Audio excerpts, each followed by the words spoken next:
दोस्तों, आज से हम एक न्यू सीज़न स्टार्ट करने जा रहे हैं जिसकी स्टोरी लाइन बहुत ज़्यादा बढ़िया होने वाली है।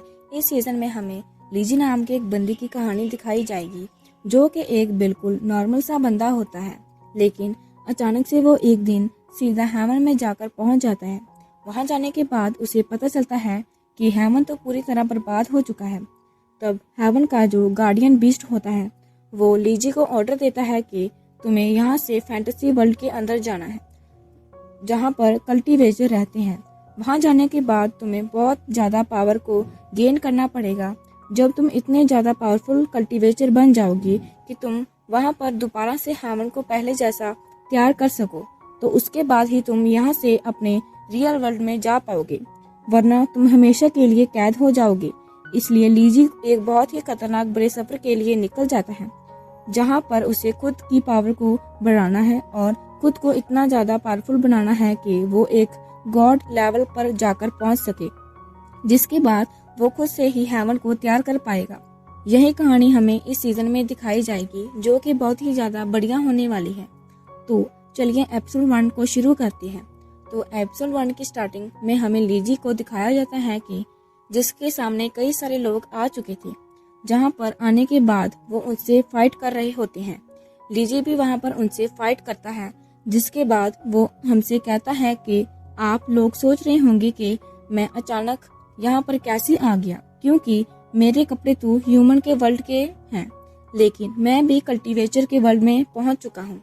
तो लगता है कि आपको मेरी हिस्ट्री बताने का टाइम आ चुका है।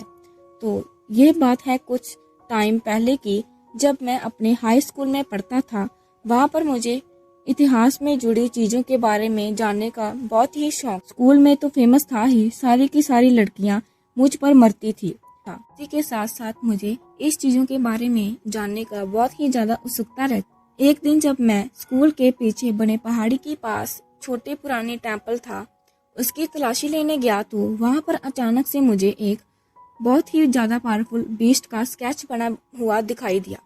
ना जाने स्केच रियल था या फिर डुप्लीकेट था, मुझे इसके बारे में कोई जानकारी नहीं है, लेकिन उसी स्केच ने मुझे वहाँ से टेलीपोर्ट कर दिया। उसके बाद तो मैं अपने रियल वर्ल्ड से गायब ही हो गया। अब हम लीजी को देखते हैं जो उसी पोर्टल के जरिए किसी और ही अलग ही वर्ल्ड में जाकर पहुँच जाता है। वहाँ आने के बाद उसे कुछ समझ नहीं आ रहा था कि अभी तो मैं टेम्पल के अंदर था, टेलीपोर्ट होके मैं कैसी दुनिया में आ गया। मुझे तो कुछ समझ नहीं आ रहा कि आखिर ये है क्या। ये हेवन है, लेकिन अगर ये हेवन है तो यहाँ पर ये इतना ज़्यादा बर्बाद क्यों है। मुझे हर जगह टूटी फूटी दिखाई दे रही है। हेवन इतना ज़्यादा बर्बाद तो बिल्कुल भी नहीं हो सकता। तभी उसे वहाँ पर एक बीस्ट की आवाज़ सुनाई देती है जो वहाँ पर कह रहा होता है कि तुम बिल्कुल सच कह रहे हो, ये हेवन है और मैं इस हेवन का गार्डियन बीस्ट हूँ। वो वहाँ पर लीजी को अपने पीठ के ऊपर बिठा लेता है ताकि उससे पूरे के पूरे हेवन का सैर करवा सके। इसलिए लीजी भी उसके पीठ के ऊपर बैठ जाता है और जैसे वो बीस्ट लीजी को जहाँ पर पूरा हेवन दिखा रहा होता है, ये लीजी को वो हेवन बहुत ही ज़्यादा सुंदर दिखाई देता है, क्योंकि वो जगह थी ही इतनी सुंदर, लेकिन वहाँ की काफ़ी सारी चीज़ें टूटी फूटी। ऐसा लग रहा है कि यहाँ पर बहुत ही भयानक वार हुई हो। इस वजह से पूरा का पूरा हेवन बर्बाद हो गया है और इस टूटे फूटे होने की वजह से वो जो बीस्ट होता है वहाँ पर खुद ही टकरा कर नीचे गिर जाता है। जिसके बाद वो लीजी से कह रहा होता है कि तुम्हें पता है मैं इस हेवन का गार्डियन हूँ, मैं यहाँ के पूरे हेवन को गार्डियन करता हूँ। तुम मुझे मास्टर गी कह सकते हो। तुम्हें पता है उस टेम्पल के अंदर मेरा जो स्केच बना हुआ था उसे मैंने हजारों सालों से लगा कर रखा था, इस वजह के इंतजार में कि कब वहाँ पर कोई बंदा आए जिसे मैं टेलीपोर्ट करके ले आऊं। और देखो तुम ही वहाँ पर पहुँच गए, इस वजह से मैंने तुम्हें टेलीपोर्ट करके अपनी हेवन में ले आया। जैसा कि तुम देख सकते हो ये हेवन पूरी तरह बर्बाद हो चुका है, जिसे ठीक करना होगा और इसे ठीक करने की जिम्मेदारी तुम्हारे ऊपर है, इसलिए मैंने तुम्हें यहाँ पर लेकर आया हूँ। तुम एक चूज इन वान हो। ये सुनकर तो लीजी हैरान रहता है कि क्या सच में मुझे तो ये कोई ड्रामा की स्टोरी दिखाई दे रही है। तुम सच कह रहे हो कि ये हेवन है? मुझे तो ये बिल्कुल भी नहीं लग रहा। मिस्टर गी कहता है देखो मैं यहाँ पर मजाक करने के मूड में बिल्कुल भी नहीं हूँ।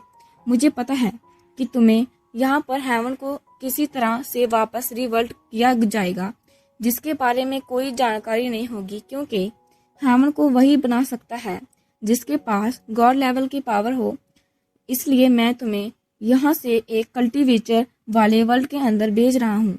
वहाँ जाने के बाद तुम्हें अपनी कल्टीवेटर पावर को बढ़ाना है और तुम्हें जानना होगा कि कल्टीवेटर कैसे कहते हैं, कल्टीवेटर किसे कहते हैं और किस तरह से अपनी पावर को बढ़ाया जाता है। अगर तुम वहाँ जाने के बाद खुद को इतना ज़्यादा पावरफुल बना लो कि तुम गॉड लेवल पर पहुँच जाओ, तो उसके बाद मैं तुम्हें यहाँ पर वापस ले आऊँगा। तब तुम्हें यहाँ पर आकर इस हेवन को फिर से पहले जैसा बनाना है। अगर तुम यहाँ काम कर देते हो तो उसके बाद मैं तुम्हें तुम्हारे रियल वर्ल्ड के अंदर वापस भेज दूंगा। और अगर तुम ये यहाँ पर गॉड लेवल की पावर को इस्तेमाल नहीं कर पाते हो तो मैं हमेशा के लिए तुम्हें ना ही हेवन में रखूंगा, ना ही तुम्हारे रियल वर्ल्ड के अंदर रखूंगा, बीच में ही फंसा कर रख दूंगा। तुम यहाँ पर मेरी बात को इनकार भी नहीं कर सकते, क्योंकि यहाँ से बाहर जाने का रास्ता भी सिर्फ मुझे ही पता है। वो उसे वहाँ पर एक बुक भी देता है जिसके अंदर लिखा होता है कि किस तरह से यहाँ पर हेवन को बनाया जाएगा, लेकिन इसे बनाने के लिए इतनी पावर भी चाहिए जो अभी लीजी के पास बिल्कुल भी नहीं है। मास्टर की कह रहा होता है कि इस सफर में तुम्हारे साथ एक सोल देने वाला हूँ जिसका नाम शियाकी है। वो तुम्हें हर जगह पर गार्डियन करेगा कि तुम्हें कैसे आगे बढ़ना है, कहाँ जाना है और किस तरह से मुसीबत का सामना करना है। वो तुम्हारी मदद भी करने के लिए तैयार रहेगा। लीजी को यहाँ पर कुछ समझ नहीं आ रहा था कि आखिर मैं किस तरह से दुनिया में आकर फंस गया हूँ। तो अच्छा भला मैं रियल वर्ल्ड में था, जिसके बाद मिस्टर की जो होता है वहाँ पर एक पोर्टल बना देता है, जिस पोर्टल के अंदर सीधा लीजी वहाँ पर जाकर गिर जाता है और अब वो यहाँ पर से एक कल्टीवेशन वाले वर्ल्ड के अंदर पहुँच जाता है। वहाँ पर आने के बाद अपनी कल्टीवेशन पावर बढ़ानी होगी। लीजी को कुछ समझ नहीं आ रहा होता है कि आखिर ये कैसी दुनिया है। ऐसा लग रहा है कि मैं किसी एशियन वर्ल्ड में पहुंच चुका हूँ। यहाँ पर ना ही बिल्डिंग्स हैं, ना ही कार है, यहाँ पर तो कुछ भी नहीं है। अब मुझे यहाँ से जाना है। कोई इसके बारे में मुझे कुछ बताएगा? मास्टर जी एक पोर्टल के जरिए अपना हाथ दिखाते हुए कहते हैं, जाओ, तुम्हें जो सामने पहाड़ दिखाई दे रहा है ना, उसी तरफ तुम्हें जाना है और वहाँ जाने के बाद तुम्हें शाखा खंडर फायर सीड को कल्टीवेट करना है। उसे कल्टीवेट करो। तुम्हारा सफ़र अब यहाँ से शुरू होता है। जो देखकर लीजी कह रहा होता है कि चलो कोई बात नहीं, मुझे कुछ तो पता चला कि मुझे कहाँ जाना है। इसलिए वो वहाँ से उसी तरफ बढ़ना शुरू कर देता है। लेकिन जैसे ही वो आगे जाता है वहाँ पर कुछ बदमाश लोग आ जाते हैं। वहाँ आने के बाद वो लीजी से कह रहे होते हैं, अरे मेरे भाई, तुम कहाँ जा रहे हो? क्या तुम हमें भूल गए? क्या हम तो यहाँ पर तुम्हारा स्वागत करने के लिए आए हैं। लीजी को कुछ समझ नहीं आ रहा था कि आखिर ये लोग हैं कौन और ये लोग मुझे पहचानते कैसे हैं। क्या मैंने इनका कुछ बिगाड़ दिया है क्या? तब वहाँ पर वो जो बदमाश होता है, उनका लीडर जिसका नाम पवाकी था, वो कह रहा होता है, लगता है लीजी नए कपड़े बदलकर हमें पहचानने से भी इनकार कर दिया। तुम हमारे कज़न हो और हमारी फैमिली के हेड भी हो, लेकिन तुम्हारे पास कल्टीवेशन पावर के नाम पर कुछ भी नहीं है। तुम बिल्कुल नल्ले हो, तब भी तुम्हें फैमिली का हेड बना दिया गया, जो कि मुझे बिल्कुल भी पसंद नहीं है। मेरे पास तुमसे ज़्यादा पावर है, इसलिए मैं चाहता हूँ कि मैं फैमिली का हेड बनूँ। उसके बाद सारी चीज़ें मेरे कंट्रोल में होंगी। ये सारी चीज़ें सुनकर लीजी को समझ आ जाता है, तो अच्छा, इस कल्टीवेशन वर्ल्ड के अंदर मिस्टर गी ने मुझे किसी भी इंसान की आइडेंटिटी के हिसाब से मुझे इस कल्टीवेशन वर्ल्ड के अंदर रहना पड़ेगा और उस आइडेंटिटी के हिसाब से ही जो बंदा बाकी है वो मेरा कज़न है। लगता है ये खेल आगे जाकर बहुत ही मज़ेदार होने वाला है। जिसके बाद बाकी जो होता है वो अपने साथियों के साथ लीजी की तरफ ही बढ़ना शुरू कर देता है, ताकि यहाँ पर वो सभी मिलकर लीजी की जान ले सकें। और देखते ही देखते सारे के सारे लोगों ने वहाँ पर लीजी के ऊपर अटैक करना स्टार्ट कर दिया था। बाकी के पास जो वेपन होता है वो बहुत ही ज़्यादा खतरनाक था। उसके अंदर से काफ़ी ज़्यादा पावर निकल रही होती है। लीजी बेचारे के पास कोई भी वेपन नहीं था।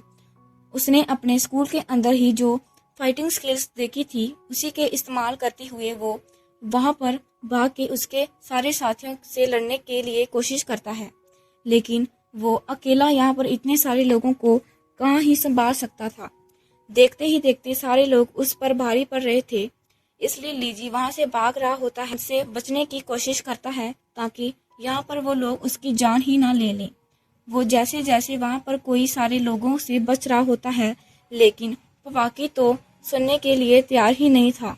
वो अपने से भी बड़ा वहां पर वेपन लेकर आ जाता है, जिसके इस्तेमाल करते हुए वो यहाँ पर लीजी के साथ फाइट करता जा रहा था ताकि वो लीजी की जान ले सके। वो लीजी को उठा उठा कर पटकता है। इससे पहले लीजी के आसपास एक बहुत ही पावरफुल शील्ड बन जाती है, जिस वजह से किसी का भी अटैक उस पर लग नहीं पाता। और तब वहां पर लीजी के बॉडी के अंदर से एक छोटा सा सोल बाहर निकल के आ जाता है, जिसका नाम ही शियाकी है। इससे के बारे में मिस्टर गी बता रहा था कि जो है वो लीजी का इस सफर में साथ देने वाला है। शियाकी वहां पर आने के बाद लीजी से कह रहा होता है, तुम्हें पता है मैं तुम्हारा सोल हूँ। इस कल्टीवेशन वर्ल्ड के अंदर सभी के पास कोई ना कोई मार्शल सोल तो रहती है, उसी तरह से मैं यहाँ पर तुम्हारा सोल होना वाला हूँ। मैं हर चीज में तुम्हारी मदद करने वाला हूँ कि मदद करने की कोशिश करूँगा। मेरे पास यहाँ पर बहुत सारे वेपन भी हैं जो आगे चलकर तुम्हारे काम आएंगे ताकि तुम दुश्मनों से मुकाबला कर सको। जो देखकर लीजी एकदम ज्यादा हैरान रह जाता है कि चलो कोई ना कोई तो मेरे साथ आया है जो मेरी इस सफर में मदद करेगा, ये तो बहुत ही अच्छी बात है। शियाकी से कहता है, लाओ जल्दी से मुझे कोई वेपन दो ताकि मैं इन सारे के सारे दुश्मनों को यहाँ पर सबक सिखा सकूं। लेकिन तब बाकी वहाँ पर शियाकी को देखता है, अपने साथियों से कहने लगता है, देखो इस बचकाने को उठा लो, इसके पास बहुत सारे वेपन होंगे जो हमारे काम आने वाले हैं। इसलिए सारे के सारे लोग वहाँ पर शियाकी और लीजी को पकड़ने के लिए उसकी तरफ ही बढ़ना शुरू कर देते हैं। ये देखकर शियाकी वहाँ पर एक पोर्टल बनाने लग जाता है ताकि उसके अंदर से कोई बढ़िया वाला वेपन निकालकर उसे लीजी को दे सके, जिसके इस्तेमाल करके वो यहाँ पर सारे के सारे बदमाशों को सबक सिखाएगा। लीजी को तो लग रहा होता है कि यहाँ पर शियाकी एक बहुत ही ज्यादा ड्रैगन सोलिन स्वॉर्ड बाहर निकाल रहा होगा, जो कि इस ईंट का क्या करूँगा, ये मेरी थोड़ी ना काम आएंगी सारे बदमाशों से लड़ने के लिए। लेकिन तब भी जैसा वो वहाँ पर उस ईंट का इस्तेमाल करता है, उसे पता चलता है कि कोई मामूली ईंट नहीं बल्कि हेवनली पावर वाला स्टोन है, जो कि बहुत ही ज़्यादा खतरनाक है, कोई स्कॉट से भी ज़्यादा पावरफुल है। ये वो जैसा वहाँ पर उस ईंट का इस्तेमाल कर रहा होता है, उसके सामने तो कोई भी नहीं टिक पाता।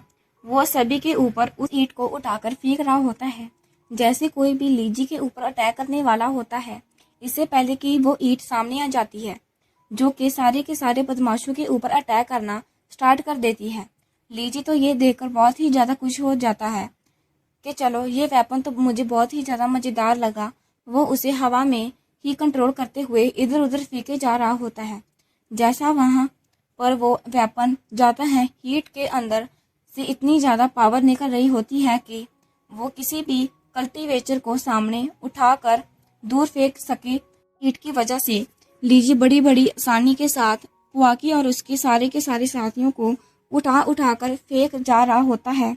जहाँ पर कुछ देर पहले वो सभी उसके ऊपर भारी पड़ रहे थे, अब लीजी यहाँ पर उन सभी के ऊपर भारी पड़ते हुए उनकी बुरी हालात कर देता है। खड़ा तक नहीं हो पा रहा था, जो देखकर तो पवाकी के गुस्से का ठिकाना नहीं रहता कि आखिर इसके पास एक कैसा वेपन है क्या, लेकिन इसके पास कोई भी वेपन क्यों ना हो, मेरे सामने नहीं टिक सकता। इसलिए उसने दोबारा से अपने वाले वेपन को बाहर निकाल लिया था और उसे लेकर वो सीधा लीजी की तरफ ही बढ़ जाता है। इसलिए लीजी भी अपनी ईंट को बाहर निकाल लेता है, उसे उठाकर वो सीधा बाकी की तरफ ही फेंक देता है। लेकिन बाकी इतनी जल्दी हार नहीं मानने वाला, उस ईंट से बचते हुए दोबारा वहाँ पर लीजी के ऊपर अटैक करना स्टार्ट कर देता है। लीजी फिर से अपने ईंट को बाहर से निकालते हुए लगातार कई सारे अटैक बाकी के ऊपर ही कर देता है। अब बाकी के यहाँ पर हालात काफी ज्यादा खराब हो चुकी थी और फिर लीजी की पूरी पावर को एक्टिवेट करते हुए उस ईंट के साथ एकदम तेज रफ्तार के साथ बाकी के पास ही आ जाता है और इतना खतरनाक अटैक उसके ऊपर कर देता है उसके वहाँ पर ही हालात पूरी तरह खराब हो जाती है। सो सीन देखते ही ये एपिसोड यहीं पर एंड हो जाता है। थैंक्स।